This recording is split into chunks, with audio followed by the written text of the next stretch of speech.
Hello there. Welcome to another session solving tactics on chesstempo.com with the Advocate. This set is 1400 to 1500. If you think this is too high for you, go to another one of my series. If you think it is too low, sorry, this is as far as I've gotten so far. But I'm certain that by the time this ends up on YouTube, there will be a 1500, 1600, 1600, 1700 series. So if this is too low for you or outside of your range, just find the right range for you and then watch that series. But I am just doing this 100 set and I'm sort of creeping my way up towards 2000 and the 2000 plus tactics. Just starting out really slow, that way everybody has a little bit of something to learn from. Let's go ahead and start this session. Knight f2, trying to get rid of this. Maybe trying to work on a pin here. Black to move. After this, there will be a reveal on this rook here. So after knight here, rook takes. I can take here, and that's all the material off the board. I don't really like that.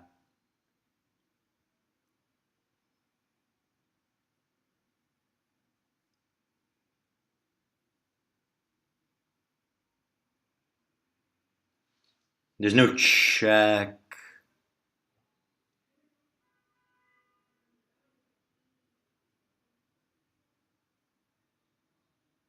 There are obviously ways to destroy the pawn structure and such, but I'm not seeing how that's working. So let's examine knight takes f2 again. Knight takes f2. Knight takes f2, rook takes here.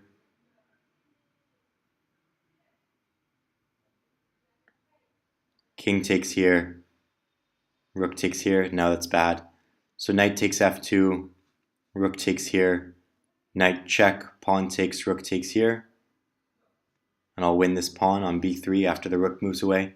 That doesn't seem to be enough.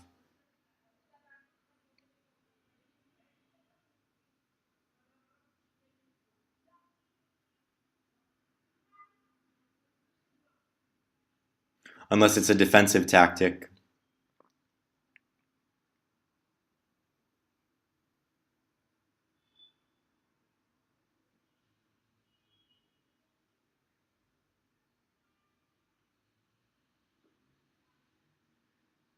Take here. If he takes here, I'll take here with check.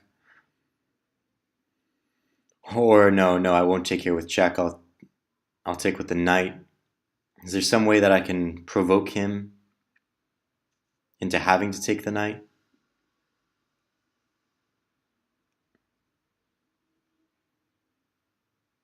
For example, can I play knight takes, rook takes,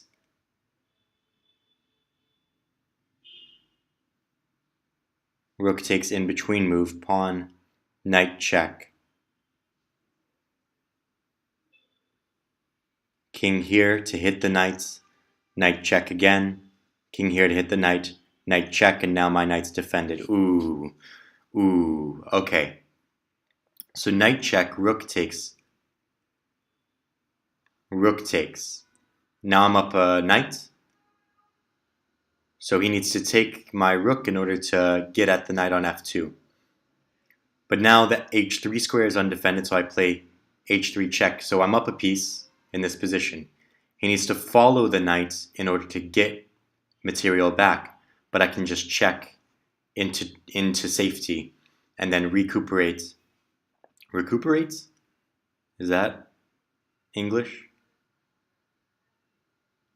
Reacquire the rook on d8, because these all come with checks. Ooh, that's very cute.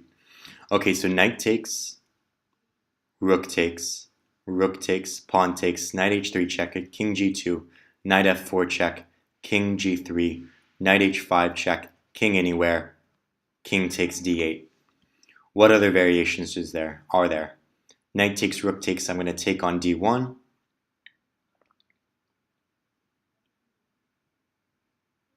Anything else that's critical? Knight takes, king takes here. I'm going to take here with check. and then I'll take on d1 and I'll be a rook up, not just a piece. Alright, so after being a rook up, after the rook up variation, I can just swing over to b1 and pick up the b3 pawn. After the variation with the king on g2 and the knight back on h5, and picking up here on d8, I'll just be a piece up, and white has no counterplay. These pawns will not pass. This pawn here is actually gonna... This pawn here is really what's gonna win the game, not even the knight up. Even the pawn endgame here is won, by the way. The pawn endgame itself is winning. So I'm gonna go for this. Of course, it doesn't let you play it out, but this is the point.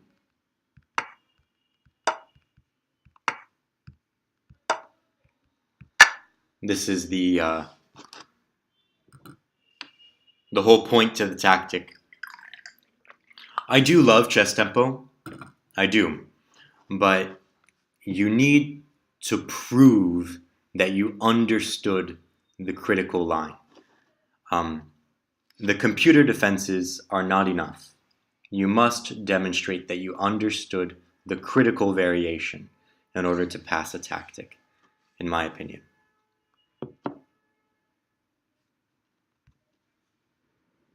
And this is the critical variation. Wrong moves that are made in this position. Knight e5.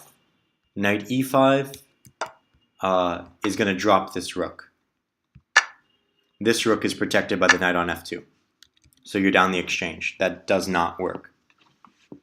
Another mistake that is made is rook c1. Rook c1 was something that I considered, but after rook c1, you're not forced to take. This loses a piece, because after this, now white is the one, a knight up.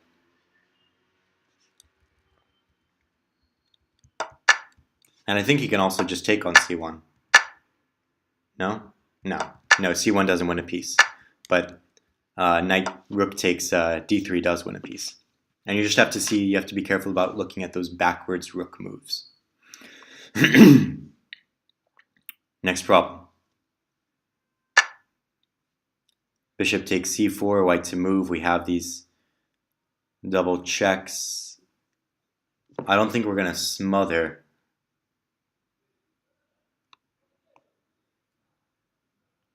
Unless bishop h6 is mates. Knight's reveal check. King g. Bishop check. King takes. So no. There's also knight takes g6 double check.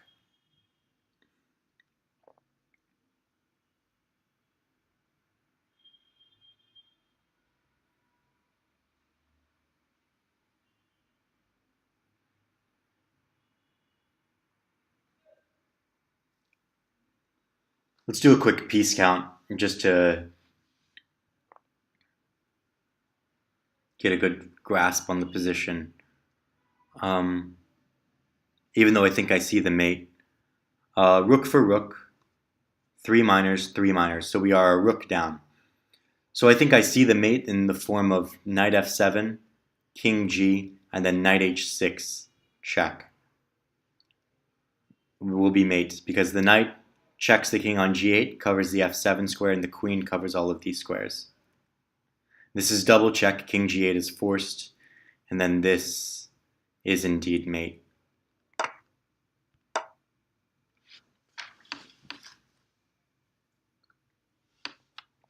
Some good coordination between the queen and the king, or queen and the knight. People say that the queen and the knight coordinate fantastically, but nobody really ever mentions why. The point is that the queen can cover all the squares that a rook can.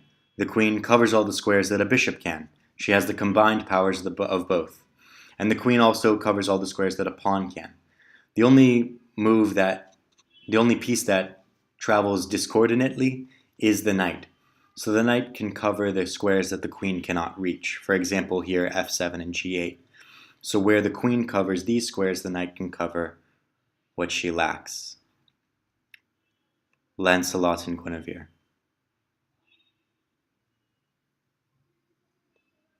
Or Lancelot. Lancelot et Guinevere. Alright. Wrong moves that are made in this position. Knight d7 check. Trying to pick up the rook, I suppose. But if you want to pick up the rook, you might as well pick up the pawn. Another mistake that's made is knight g4 check. Knight g4 check fails to rook here, is the point. Also knight here.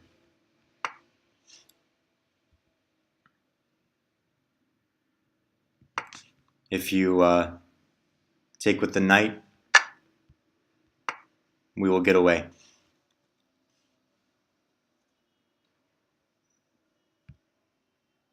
So you have to look for that checkmate.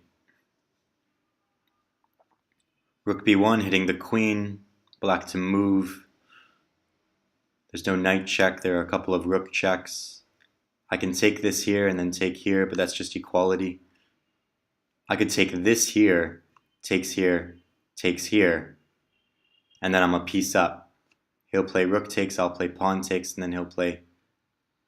No. He'll play rook takes, I'll play rook check, he'll go away, and then I'm a rook up. Very nice. Okay. So the problem goes rook takes c3, rook takes b6, rook takes c4, rook takes e6. Now if pawn takes, I've got these nasty double pawns.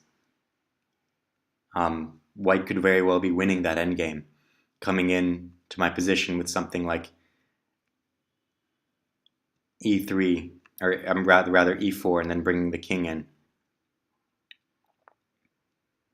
Maybe infiltrating via the queen side to get at the weak c-pawn. So, this is out of the question, playing the endgame with a damaged pawn structure. So we need to find some sort of in-between move after rook takes here and rook takes here and rook takes here. We need to find rook c1 check. King f2, king g2, it doesn't matter. And then take on e6. Now, of course, white's not forced to take here. White can just go back, but then I'm a piece up.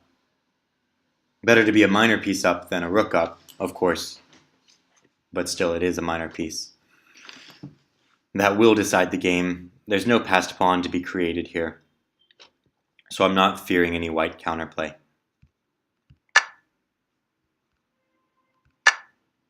And the line that I was talking about was this here.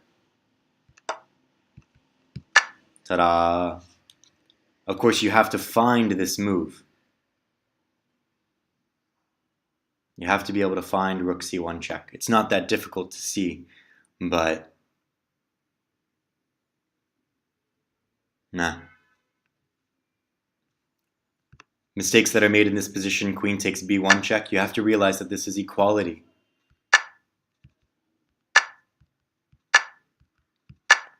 Two, four, six, 2, 4, 6. It's literally a symmetrical position. White's knight is a little bit out of play, but you don't really have targets. You don't have targets that you can attack, and the knight will get back into the game very easily. So, if you're playing this tactic just to get the knight out of the game, there needs to be some sort of really, really one endgame coming out of it, and there just isn't. Next problem. Short castles. Okay, so here's the tactic, pawn here. Discoordinating the queen and cutting off the connection between the queen and the bishop. Now if bishop takes, Bishop takes here, and I'm forking the queen and the rook. If queen takes queen, bishop takes, and then bishop takes here, and I pick up this pawn, I'm forking the pawn and the rook. And if the if the rook tries to pin on d7, I have a couple of options. I can take this bishop, or I can just take the queen, rook takes, and I'm a rook up. So after this, queen takes, bishop takes, rook here, pawn takes, let's say rook d7, rook d2. I can play rook f2, getting the rook off of my second rank, and just stopping counterplay altogether. I like that. I think that's what I'll go for.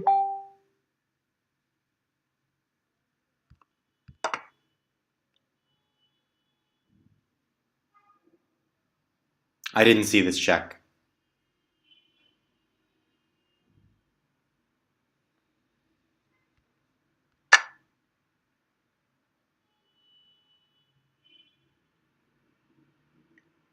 That was horrible. I should have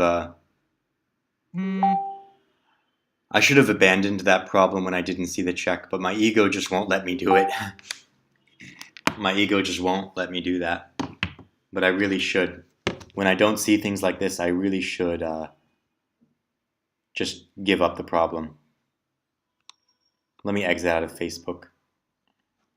No noises.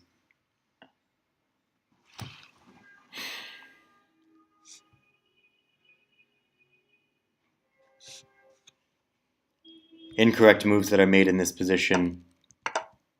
Bishop takes e5, just gains nothing. Weak dark squares, but you also don't have a dark squared bishop anymore. Queen h5 is another move that's made in this position. Queen h5.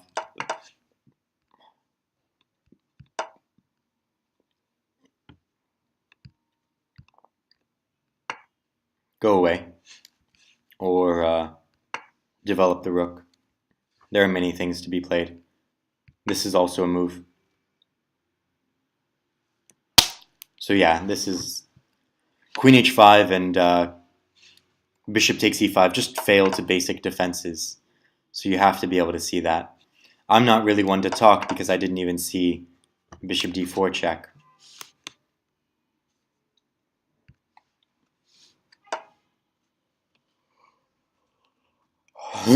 Bah, humbug.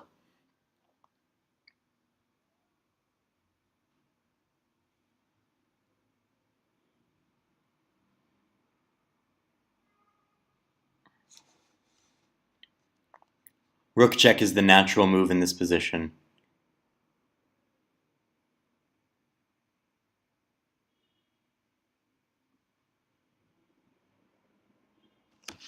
Who am I to argue against making natural moves? But I think even stronger might be h5.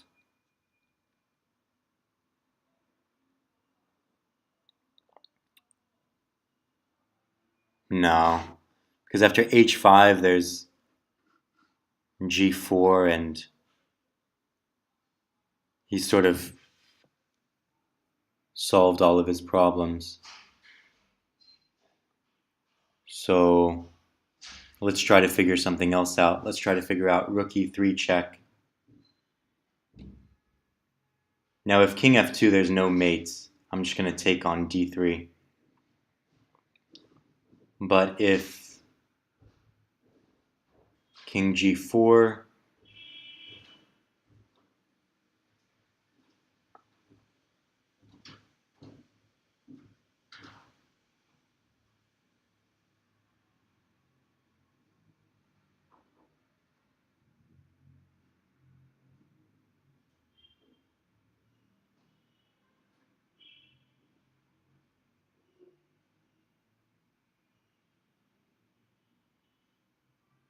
if king g4,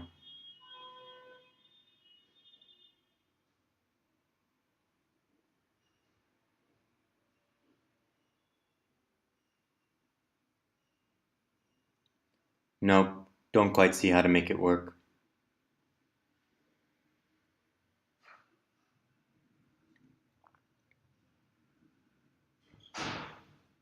So rook e3 check, king g4. There's a h5 check, but then he can take on h5 or g5. Now g5, there's tempting options like rook check here, but even after king h4, there's nothing really happening.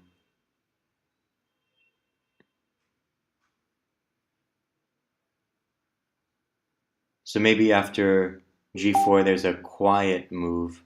For example, king g6, threatening h5 mate. And I think he'll need to give up material in that position. There's no way to cover h5 mate, so he'll need to play a check or something. Alright, yes, I like that. So check here, king g6 threatening h5 mate. Now, no pawn moves are going to save him. No pawn moves save the king. So the only option is to play things like knight f4 check. And after pawn takes knight, I'm up a piece. I'm also threatening like, no, I'm not threatening this check. My rook is here on e3. But yeah, that should win. So rook check. If here, I'm just going to take the knight. And if here, I play king g6. Now after taking the knight, check, and king g3 or king f1. After king f1, I can play check and pick up the other knight, so he'll need to go to f3 again. I can play the check again and pick up the pawns. That looks good. So after g4, king here, knight f4, takes.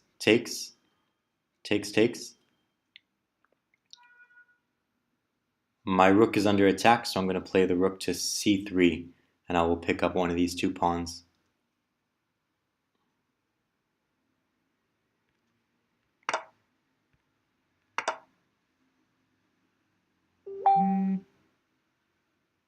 I just want to confirm really quick that there's no way to sidestep and continue to mate. No.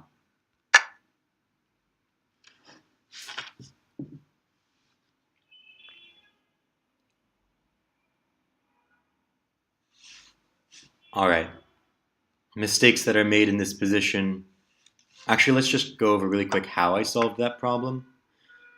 I solved that problem first by seeing how... No. I saw rook e3 check, but I decided that it wasn't so limiting of a move. So I tried to figure out how the limiting, how all of the variations are actually in fact limiting, if that makes sense. So first you see that rook f2 leads to a win of material directly, but you also see that king g4, you have to find the very quiet move, king g6. So you have to prove that first one variation is limiting and then the other variation is limiting. That something bad happens to black or to white in this position in each line. Mistakes that are made, h5, yes. h5 was definitely the move that I used to try to make this hurt more. But ultimately I decided that after g4 it was defensible.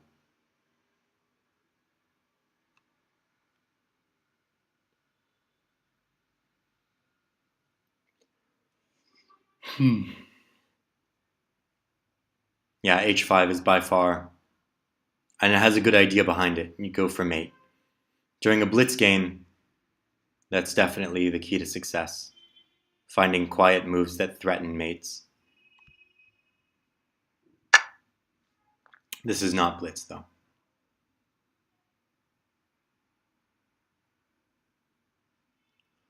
This here picks up a piece.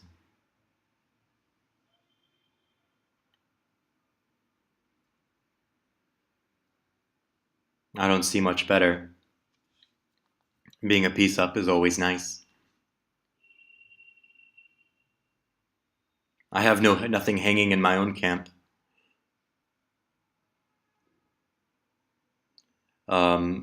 and something like this, and rook c8, that's not a real mate threat.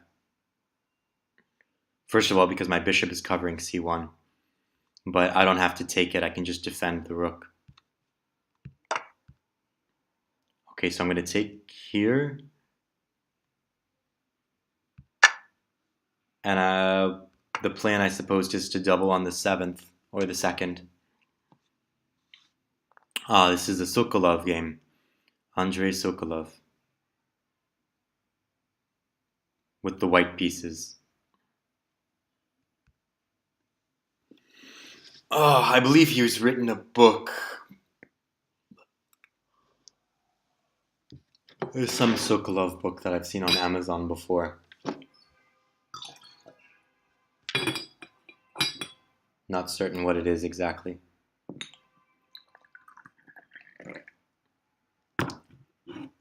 Bishop takes d6, most common move.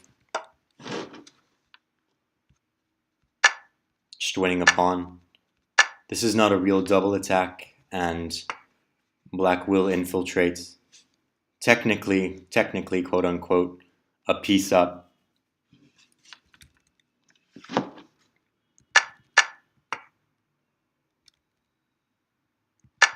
No, the exchange down. I have a rook here.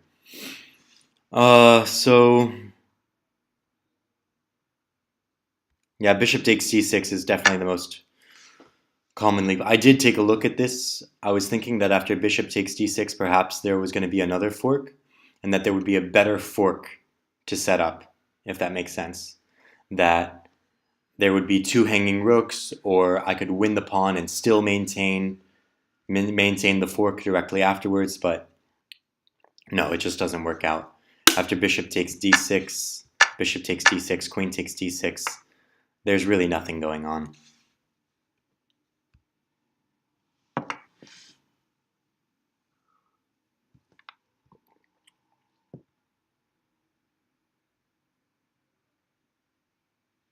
Is that a free piece?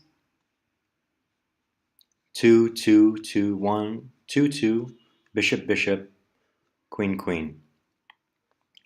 4, 4. So I can take that, let him check, bring my queen to h2, and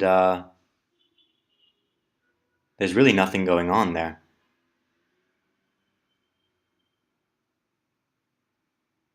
If rook check, I can also just play rook e1. If queen takes check, I can play king h2.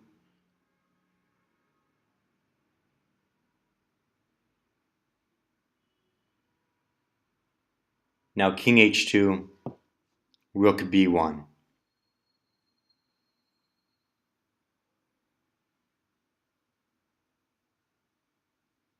Is going to be a critical move.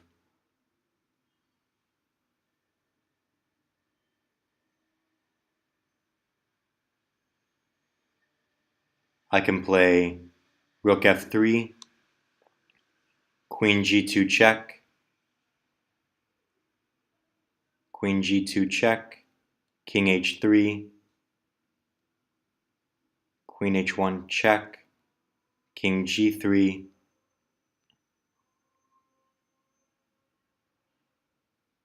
and the queen does not have e1 check. So I can actually just play, after queen g2 check, I can play straight to g3. e1 square is covered. So my line goes takes check, king h2, rook b1, or takes rook b1, and I'm just going to play rook e1.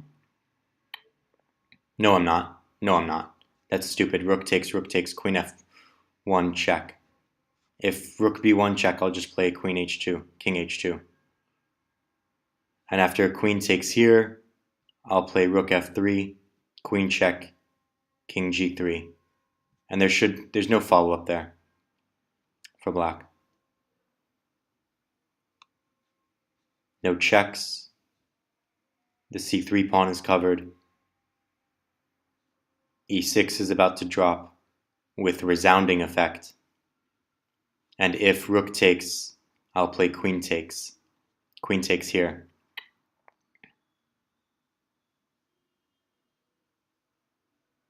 Yes. Alright, so let's take the piece. Let's play king h2.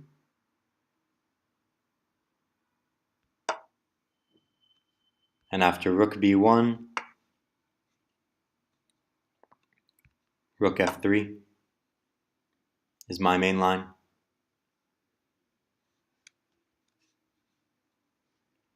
I suppose there's also this.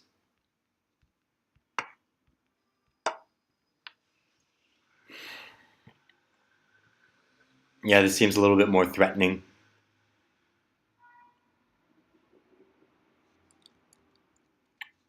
Yeah. Yeah, the sacrifice just doesn't work. Rook takes e6. Yes. People are not seeing that the bishop covers e6. People aren't seeing this.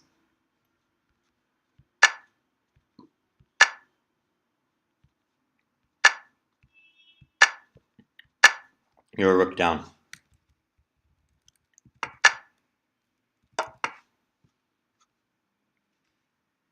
Yeah, so you just have to see the unsound sacrifice. f3, another move that's played. f3, but if you want to go after the bishop, just take the bishop. Also, this fails to bishop g5 and now, or bishop f5. And now you really don't have anything going on. Alright, next problem.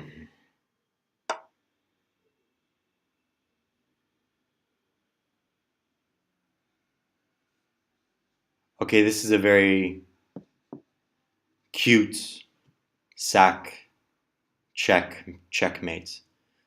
So I'm going to leave it there for a little bit because I think that I play these mates a little bit too fast.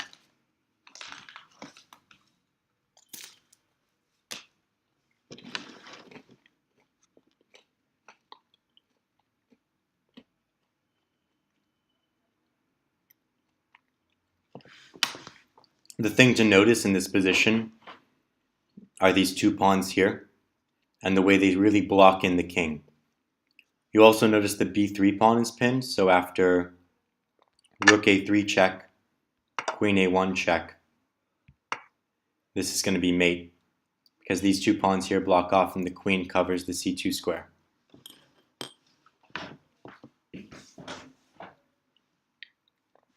Rook takes c3, often made mistake, but it allows the king to run away.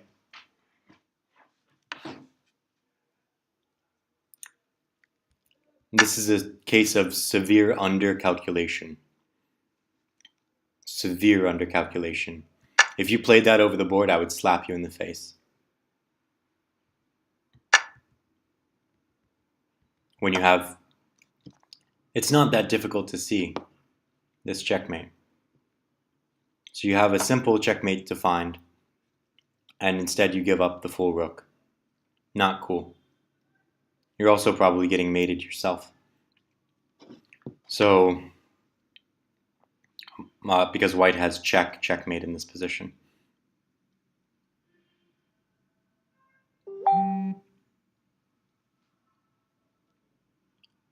Yep. Next problem.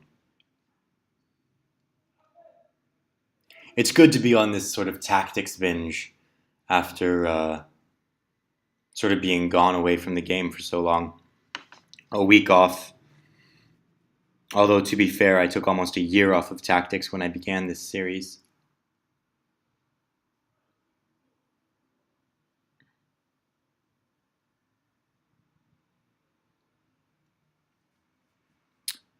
This rook is very short on squares, isn't he? I can go here, he goes here, I'll go here.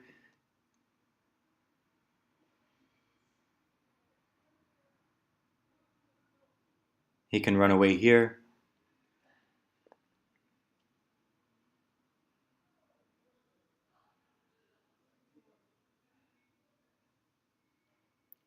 So maybe a quiet move like g3, but then rook d2 check. So what about a quiet move like king here, rook d4, and then g5.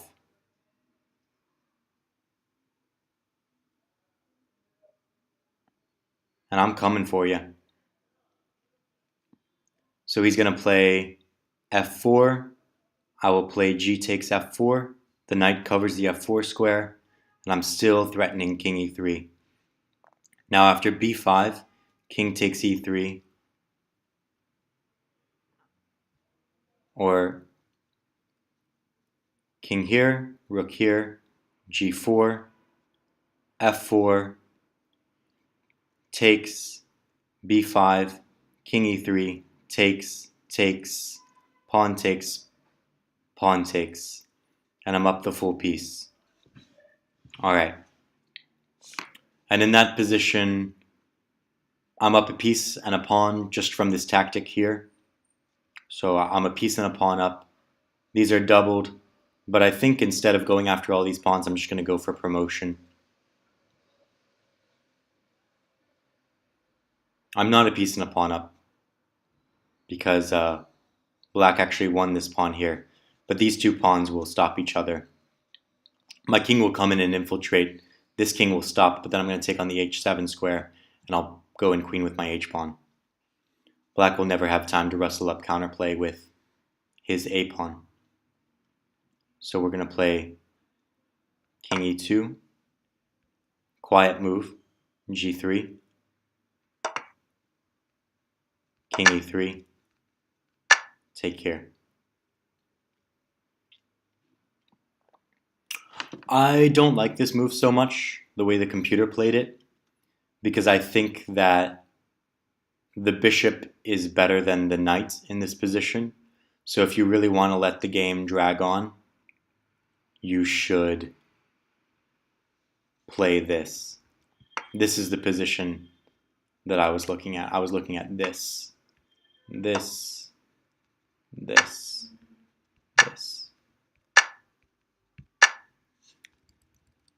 And I thought that a decent try would be here, then here.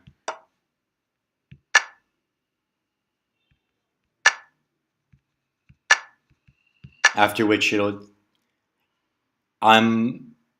black is no longer a pawn up, whereas black would have been a pawn up if he'd played b5 without playing f4. However, this is going to take me longer to win, just because of the doubled pawns.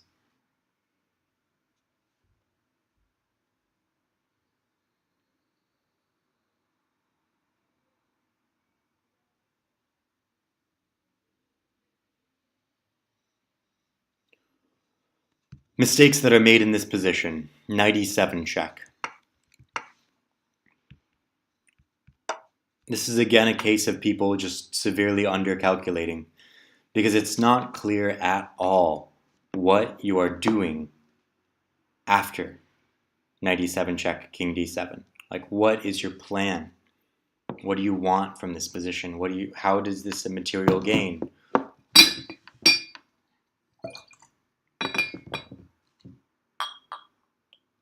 You can't even set up for a fork in this position. So please calculate.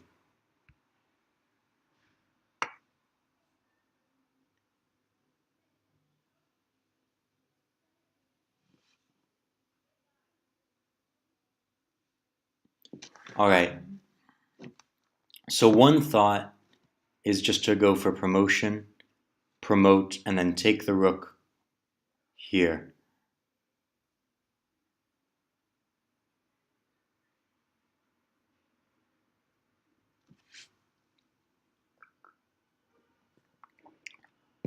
The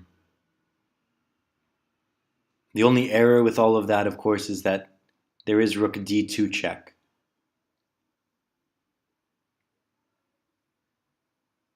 So after a7, I can confirm that the only way black can stop it is with the queen. Now after queen back here, I can take on d4. Immediately. Queen takes d4, queen a8 check.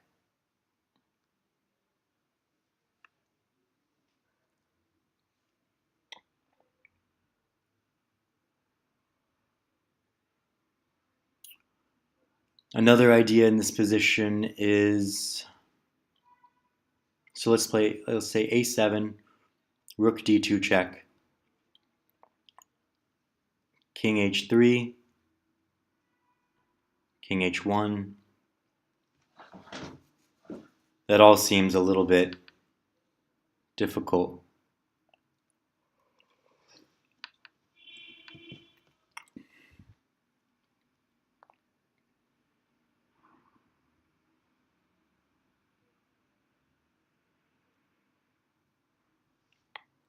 How can I stop him from checking me?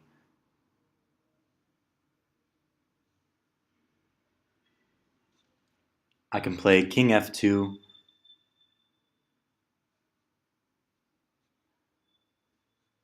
king f, so rook check, king f1, rook check, king here, rook check, bishop back. But then he can play rook check, queen takes g3, a8, check, queens.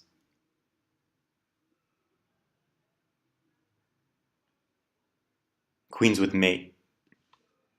Queens with mate.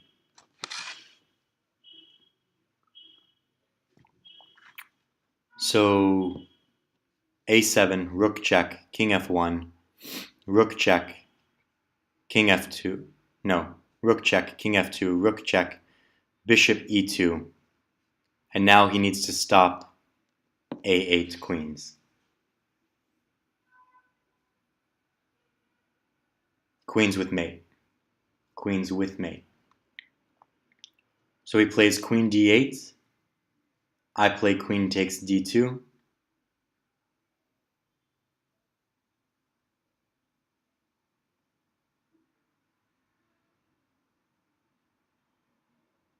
He takes on d2. I promote on a8.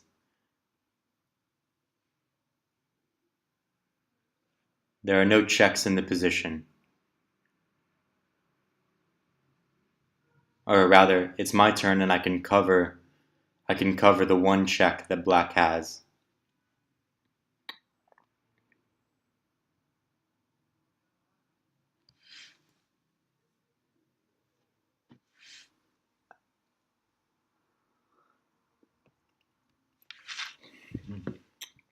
All right, let's go for it.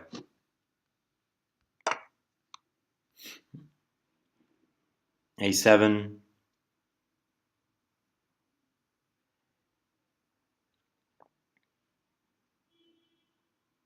Wait a second, if I play king f1, he has queen takes g3. But then I promote with checkmate.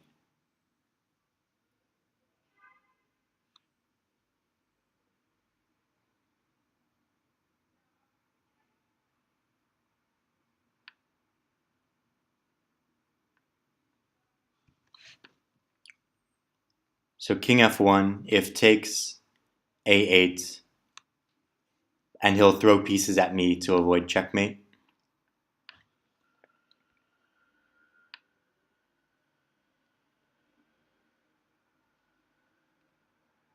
No.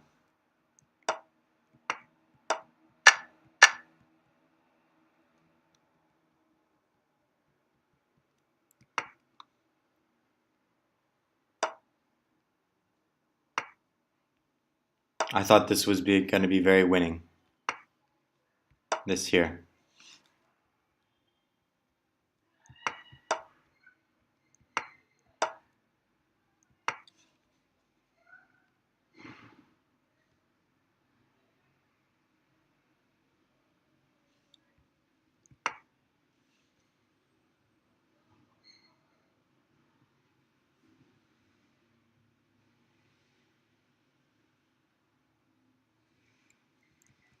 Trying to find what the response to king f1 is.